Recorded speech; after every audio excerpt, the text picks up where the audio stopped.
All right, John, I have bad news for you, brother. What's that? Summer's over, Already? or it's close to being over. And so, we're making our last trips to the lake. We're making, the days of sleeping in are over. It's time to get back to school. And that's all we need to talk about today.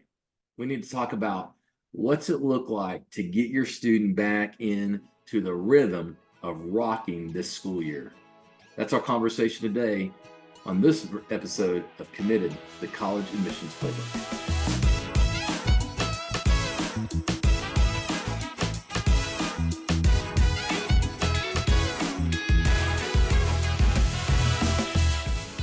But school's back, and it is time for students to get reset for the school year. And so, when does school get started for you guys up on the East Coast? August 22nd. Most August schools get 22nd. back. Yeah. My high school student is in her first day of school is today, starting her sophomore year. My youngest starts Thursday. We have had some kids start next week. I know in some states they don't wait till after Labor Day. So this is Yeah. definitely the season for kids They're back. to get back to starting to school. And everyone's had great vacations. Everyone spent time at the lake. You just got done spending some time at the lake. I was finally able to sneak away. Time at the lake. Finally got some sun that I wasn't able to get all summer, sadly. I'm But going it to lake was this good. weekend. I'm still going to lake this weekend. Lake doesn't close down because school's back in session. But let's talk about, we came up with a list, and we want you as parents and you as students. These are 5 things that you really need to get your mind around as you get started back in school, because the rhythm of life is different.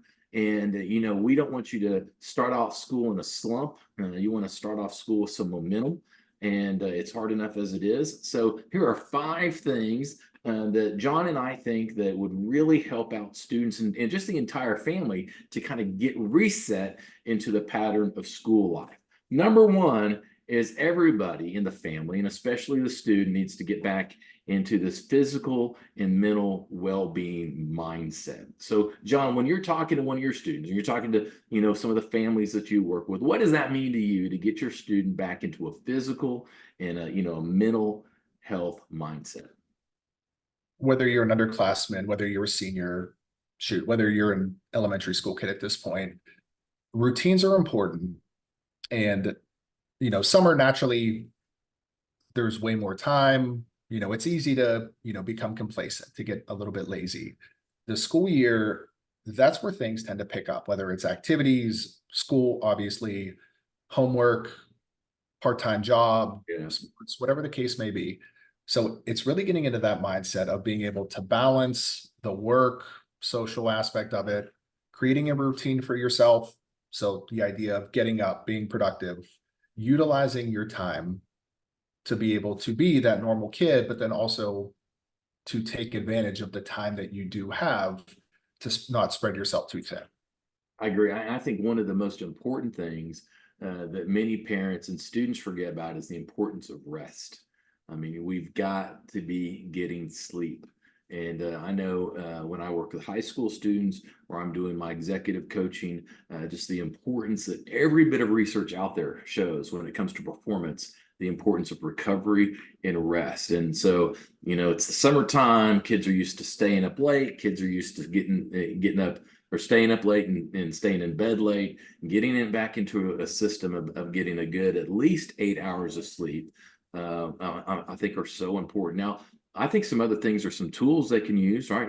Getting back to using their calendars, getting back to their to-do list. Just, I love what you said. People love routines by nature, and it helps us perform better. And so the quicker people can get into a physical routine, a mental routine, getting routines around their work, whether that's schoolwork, extracurricular work, or actual work, will just help them start off the school year with less of a slump and soar into the fall. So number one thing is to help your student get back into a physical and a mental mindset, preparing them to perform in school. Number two, and John, this is probably after those health things, this is probably the number one thing: set grade goals. John, how do you talk to your students about setting grade goals and why grade goals are important? they're so important. And we've touched on this, in previous segments where when you look at this college game, we've called it a game for, Yeah. months now. So much of it is based around the courses you're taking and how you're performing in those courses. And specifically for the underclassmen, creating goals for yourself, identifying, okay, if this is the type of grades that you expect, this is the amount of work and effort that goes into reaching those goals. And, I can tell you, Rennie, and I know that I'm preaching to the choir because you see this as often as I do. When students come into the office, middle of sophomore year, middle of junior year, Mhm. and we're having these discussions around schools they would like to go to, and then we're digging into, the admissions data and average GPAs and things like that. And so many of them wish that they knew the impact that their GPA had from day one of high school. And it's by nature, these students are going in from middle school to high school, and that essentially they hit that reset button where the Yeah. first day of high school in ninth grade, that's when the clock ticks and that's when everything starts to count. And them getting off to a slow start freshman year because either the transition is difficult or they're not used to the workload or just, kids being kids. So many of them have gone back and said, man, you know what? I wish that I would have just known freshman year how important these grades are. Mhm. Because when these students are applying later down the road, they're submitting transcripts with a cumulative GPA that does not account for 12th grade. They are Yeah. looking at grades from 9th, 10th, and 11th. And if you have a sluggish start, it's really hard to dig yourself out of that hole. So, setting a goal is getting an idea of the grades that you want to achieve and whatever it takes for you to reach those goals, whether it's studying more, going to your teacher more, creating a study group with your friends, get it done. Well, I totally agree. When I'm sitting down with my students and talking about, their grades and their goals, the first thing I want to do is give them a picture, right? I might ask them, okay, what school is your number one school right now? And they're going to tell me that school, and I'm like, let's look up and see what the average GPA for the student that's admitted, and that's or that is attending, and that's typically an eye opener for them, right? So, because so many times we say, hey, make A's and B's, and that's a 3.5. And so many schools, the average GPA of students that are attending in the freshman class is greater than a 3.5. So, helping them have a vision of why this GPA is so important is extremely helpful in them setting up the goal. But as you were alluding to, the goal doesn't really matter unless there's a plan. All right. And so, okay? So, if this is your goal, you're going to make a 4 pointer, you're going to make a all A's and one B, whatever it might be. Okay. What's your plan? How will you do that? What are the things you're going to have to do, and start having them list out, well, I need to pay attention in class, I need to do my homework on time, I need to spend a week before studying, I need to studying for test, I need to get whatever it is, helping that student identify these are the behaviors that you need to be doing to achieve that, right, to achieve that. And then I think the last part is accountability, because then throughout the semester, whether it's you as a parent or us as college planners, I can not only ask their grades, but I can say, hey, are you getting your homework done on time? Hey, are you studying? Because we know you've identified it. You've identified that is the things that are important for you to making your grades. So I think that it's not just the goal that's important, but working with your student at the very beginning to help them develop their own plan of what it looks like for them to achieve that goal. I'm gonna take a second and not call out the parents, but what I think happens oftentimes is because every school is different. The grading scales are different, the GPA, QPA scales are different, and a lot of these parents just kind of assume that their students are sharing the most correct information. And what I've seen, because our school district for the longest time, they actually changed their grading scale this past year, but an A was a 93 and above. Yeah. And on the report cards, they would not show the GPA on the 4.0 scale.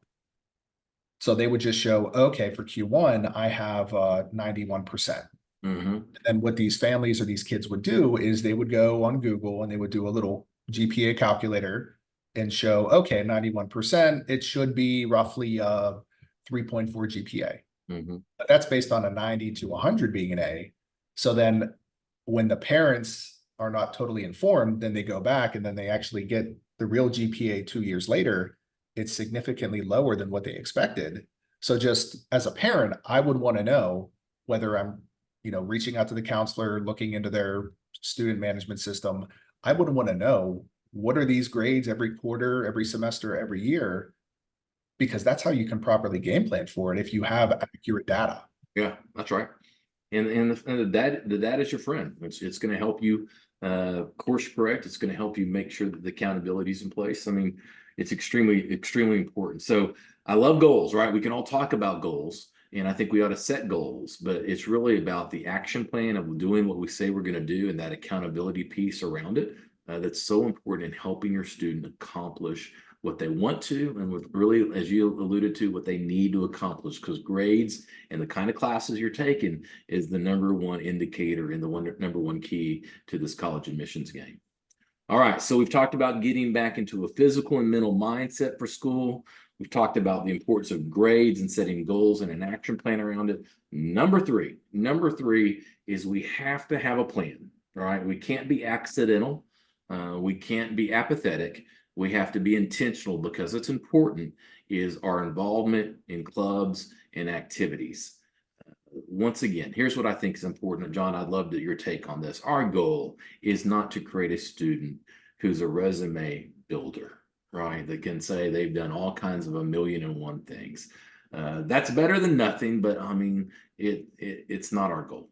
Our goal is to help build a great student who just happens to have a great resume, a resume that shows their passions, a resume that also shows the joy they find in doing certain things. And so that's a little bit different. It's a little bit different from being a resume builder and someone who's taking time to discover. And that's what we always work with our 8th, 9th, and 10th graders on. Try different things. All right. You don't have to marry it. You're just trying it to see if you like it. If you don't like student council, it's okay. If you don't like choir, it's okay. You're trying different things. So then as you get into later in your sophomore, junior, senior year, you can go deep and really invest. So going from the discovery to the investment process of chasing what they're really passionate about. What do those conversations look like for you and your students? How do you lead them through that? And what are your goals for them?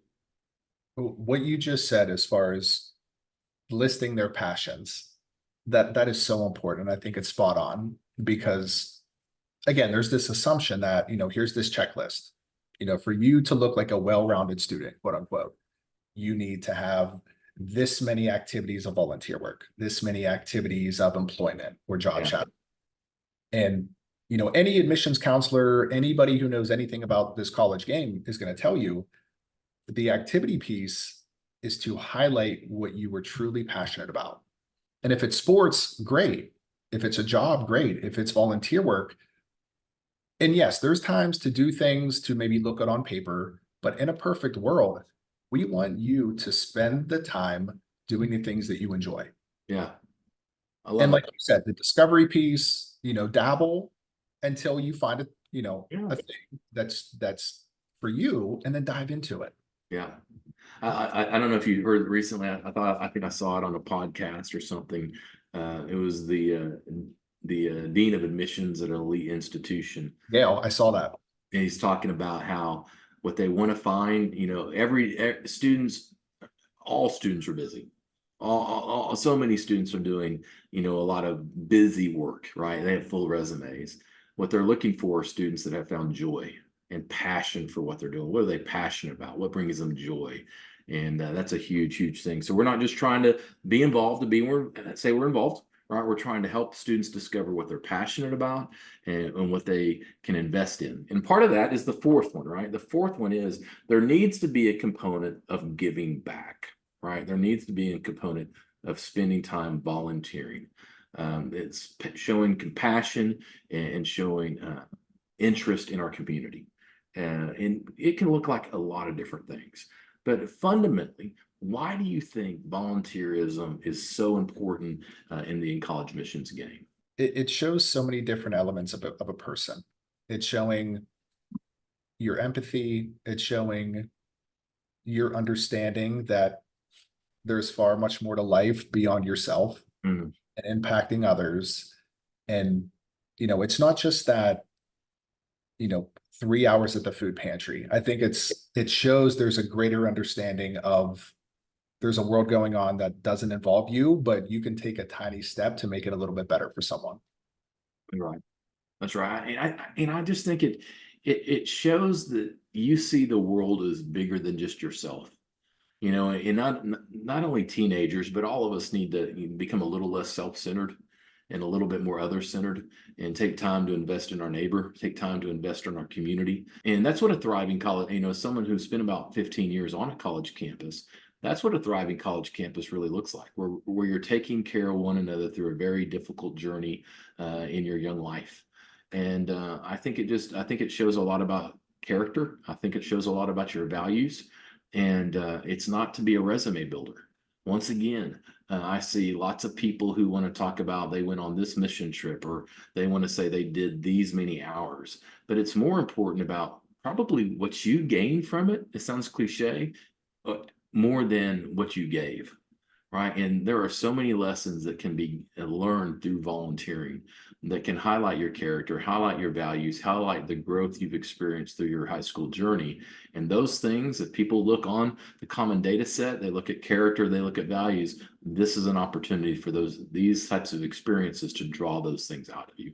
So make sure you're intentional, right? You're not just checking a box. Once again, with any of our extracurriculars, with any of our volunteering, with any of our outside involvement, we're being intentional, right? Showing passion and showing joy in what we do.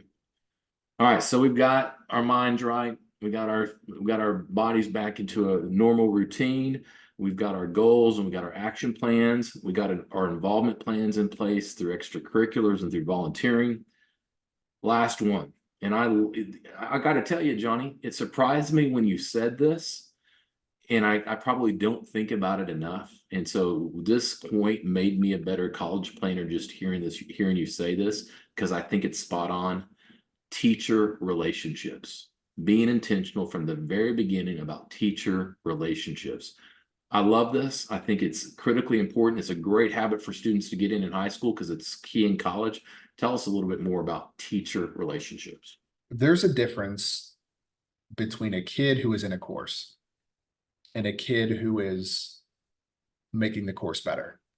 So engagement, being somebody that's helpful. When these colleges are requesting letters of recommendation, and they don't have to be present teachers, a senior doesn't have to ask a senior teacher to write them a letter of rec. Traditionally, and I would say perfect world, you're asking a teacher that is, relatively recent in a subject that is in the realm of what you're going to be studying. So whether it's STEM, English, whatever the case may be. But I mean, these top tier schools, they say all the time that the impact of a good letter of recommendation can go a long way. Yeah. Because there's a difference between a teacher saying, oh, this student was a joy in class, versus this student came in and lit up the room and they were an asset to the class. So it doesn't have to be for every course and every teacher, but go into this year and that teacher that you just have that special relationship with, cultivate that. You want to leave with the intention of, I want to make this class better. And I want this teacher to be able to say how much they enjoyed teaching me. And that hopefully translates to your letter of recommendation down the road. Yeah. Yeah. It's so helpful for that recommender to be able to really give, true insights about you. Right. And it's through that relationship. John's not saying this and I'm not saying this. It's not to manipulate. It's to really get them to know you. Because the more this teacher knows you, the more of an accurate and in-depth letter of recommendation they're going to be able to offer you. So we can't be scared of building relationships with our teachers. It's a great habit. It's critical in college, and it's going to be critical through playing the college admissions game. So guys, there's 5 of them, right? 5 right there. And we have, getting back into the physical mindset, getting back to the physical routine, physical and mental routines. We got getting your grade goals and an action plan in place. We have involvement, whether that's extracurriculars or whether that's the 4th one around volunteering and the importance there. And we have teacher relationships. But here's the deal. John, I'm a senior. I'm way beyond all that, right? Oh It's my no. senior year. I'm starting my last hurrah. This is my victory lap. I'm ready to coast, man. It is senioritis time, and I am ready to chill. But there are still some things we need to do intentionally. Tell us what number one thing is. You're close to the finish line. You're at like the last 100 meters. You have to apply. So at this What? stage, you What? have to apply. Now let's, let's dive into this because again, there's plenty of ways to skin a cat. And with these students, Sorry, we're cat lovers. filming He just now. said skin a cat. Sorry, cat I'm lovers. sorry. We can't have PETA all over us with No. our 17 viewers. Yeah. All right, so we are filming this on August 12th, 2024. Your students are starting school today, tomorrow. My students are starting school 2 weeks from now. The early action deadlines, early decision deadlines, yes, they're due November 1st. And we're all about early engagement. We're all about being proactive. Whether you're applying, whether you've already applied or you're applying in August or whether you're applying middle of October, you want to get the process started. You want to start building your Common App, brainstorming your essays, cleaning them, making sure you're not rushing the process. So first and foremost, get all of your apps out. But John, dude, school's getting started, man. I don't want to waste my last few weeks of summer. Hey, John, I got 2 days for football. Man, John, I can wait till November 1st to do this, or I can wait till, the regular decision deadline's not till like January or February. John, you're ruining my last weeks of summer. John, you're ruining my senior year. Why are you making me do all this work now? You're not wrong. And you are incredibly good at simulating a kid, by the way. You must have I've heard it, man. I've heard you it. sound just like my 17-year-old bros that come through here. And my response to that is, yes, you're right for all those things. And yes, it might suck temporarily, but get it done. Yes. Do it now to be able to actually enjoy all the things that you're looking forward to 3 months from now. Yeah.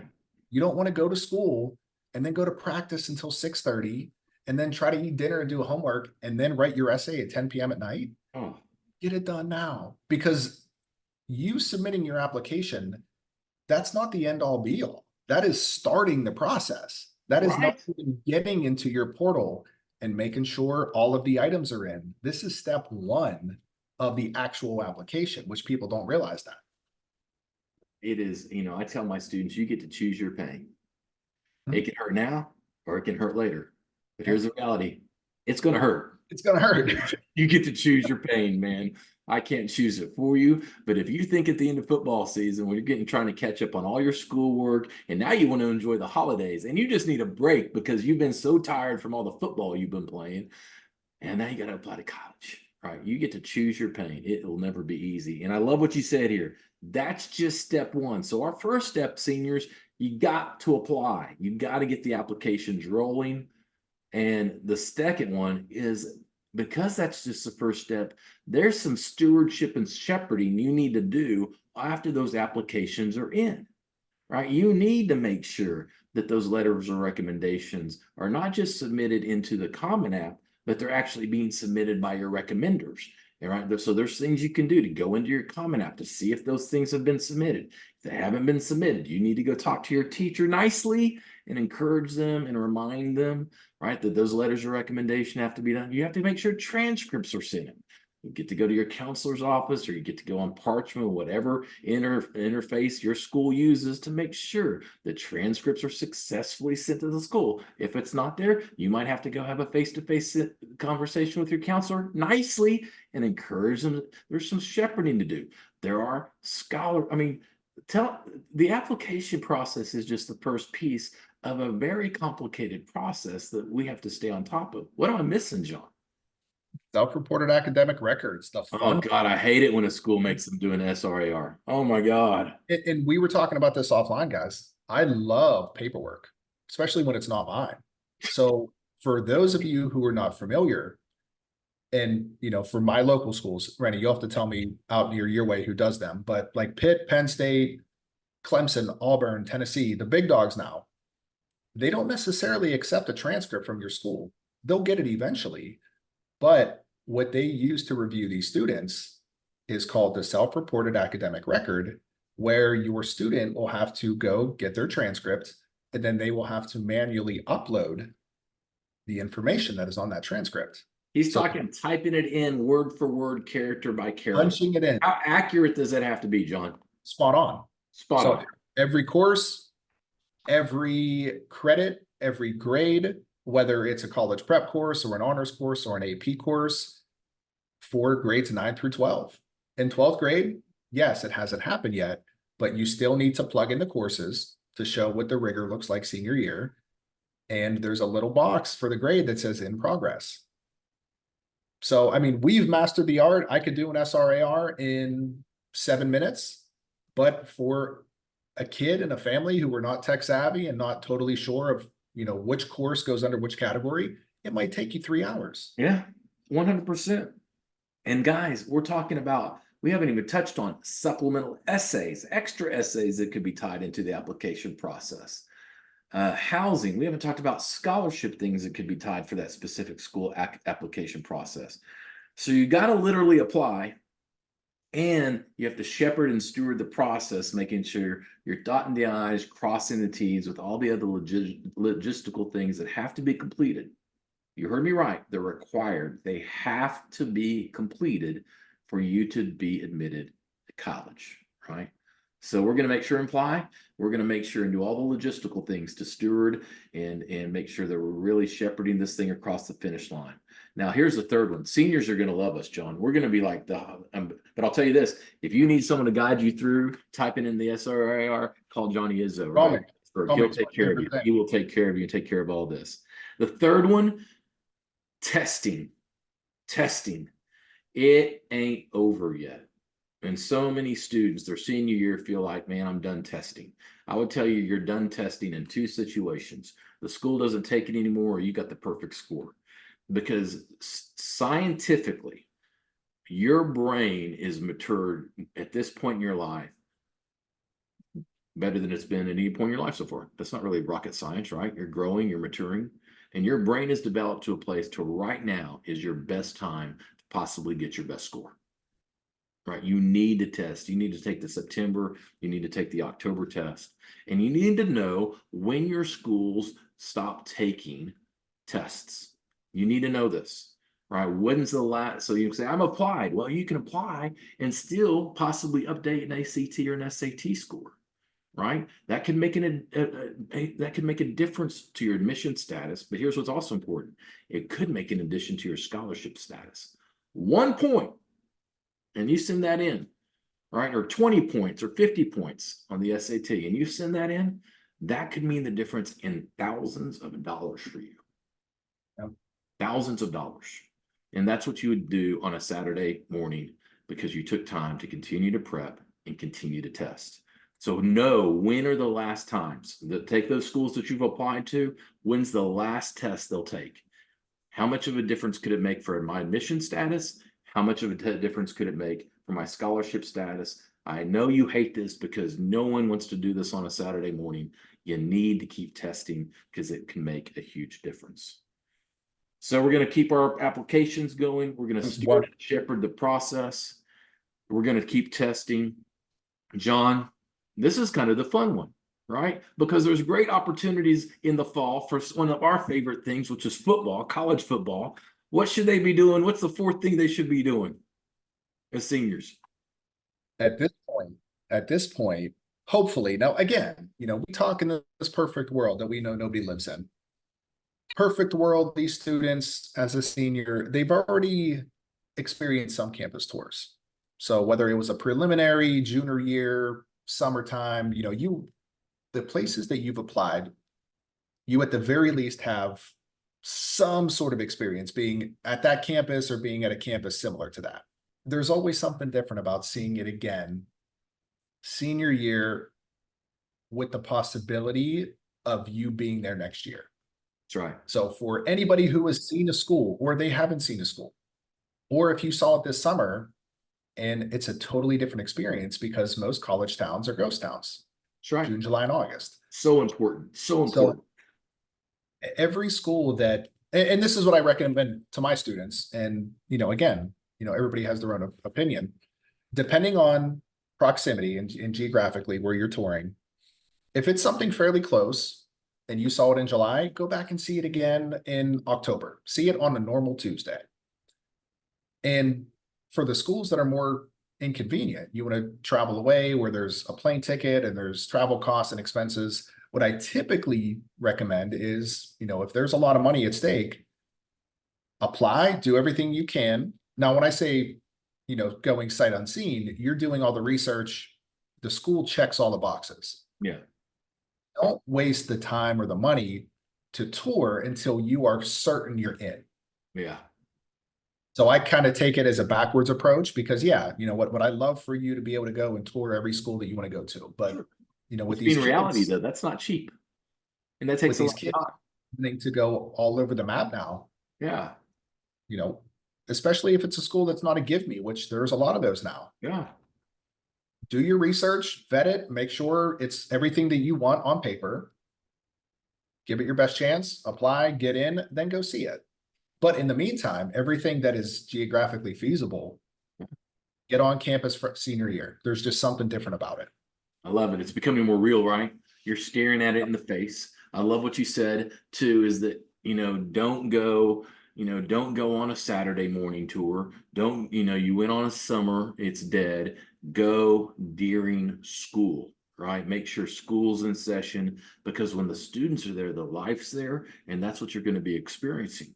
So you want to go visit, even if you visited before, you want to go visit one more time and get the total experience. If you're a college football fan, go on a Friday, stay the night, watch a football game on Saturday. That's what I would do. And John, other people can have different opinions, but they would be wrong because you're 100% correct. You can't go everywhere. I don't think that's a reasonable expectation of any family because of time and resources, right? But you're also correct as well that you should not attend any college without first setting foot on its campus. And if that's after you've been admitted and it's in your senior year, still it's good that you've been on that campus. So seniors, you're still visiting. Seniors, you're still testing and you're shepherding in and making sure everything's taken care of for all that's involved in the application process. And number five, you need to be doing this sooner rather than later. When there's ration and reasoning ruling the day, and it's not emotional because it's stressful and it's urgent, you need to be having conversations as a family. Parents, don't put this off. Students, don't put this off. While there's an element of ration and reason that can rule the conversation, right now you need to be talking about what schools are on the list, what schools will be applying to, what schools have to meet a certain financial standard. I mean, these are conversations that need to be taking place right now because here's what happens. We get admitted and we get excited or we get stressed or our options get limited or our options get overwhelming and emotion starts to rule the day. At least at that point, you can go back to a conversation you had in August and September and said, yeah, but remember, this is what we said. Now, it doesn't mean it's going to change everything, but it's an anchored conversation you can go back to about what does our bottom line cost need to be? How far from home are we really willing to go? Some of those things that can be determined today, they'll help ease the stress tomorrow. What other things do you think, John, are critical things that parents and families should be talking about right now? Well, it's less emotional than it will be in the spring. You hit, I love what you said about, with a clear head now, and there's not the emotions at stake and there's not the egos at stake. Set those parameters. I would say, in addition to everything that you just mentioned, having a clear line of communication between the students and the parents as far as what is the work that is being done. And the whole reason we have jobs, Rennie, honestly, is because the parents are either not informed, Mm-hmm. they're not equipped, they don't have the time, or they just don't want to deal with the stress of helping their kids go through this process. So if it's a family handling this on their own, you need to have an open line of communication. And there's that fine line between being supportive and being badgering. So, if it was my kid, I'm going to create a checklist, and I'm going to say, okay, you're applying to this school. All right, so, not to badger, but, is the essay done for Duquesne? Great, check off the list. Transcript requested, check off the list. Because when there is misinformation, or when there is a lack of information between the student and what the parents think that the kids are doing, and then what the kids are actually doing, that's where the stress comes into play. That's when, holy shit, it's October. I thought it was done, but it's not. Here we are. And so as long as everybody's talking to each other, then you can eliminate the stress.